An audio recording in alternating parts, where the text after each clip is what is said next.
The coronavirus epidemic in the U.S. is expanding, and the U still has not put the necessary infrastructure in place to prevent a major second wave in the fall, former Food and Drug Administration Commissioner Dr. Scott Gottlieb says.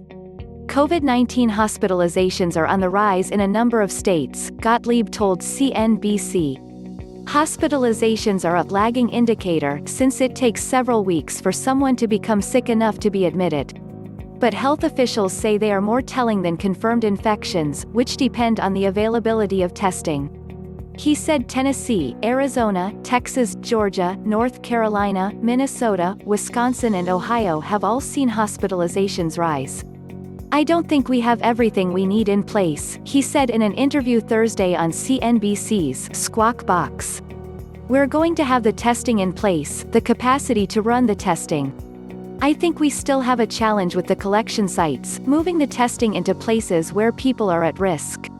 The government should be making efforts to test medically and socially disadvantaged people who are more likely to contract COVID-19 but still don't have access to testing, Gottlieb said. He added that state and local officials should be rolling out very aggressive tracking and tracing strategies. Since the beginning of the outbreak, some health officials and epidemiologists have called on the government to test broadly for the coronavirus and to track the contacts of those recently infected in order to contain the virus. However, such efforts are costly and demand a large workforce of trained personnel.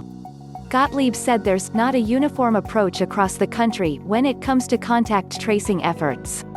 Different states have invested to different degrees in building out their tracing programs, he said, even though the White House has identified contact tracing infrastructure as among the core state preparedness responsibilities.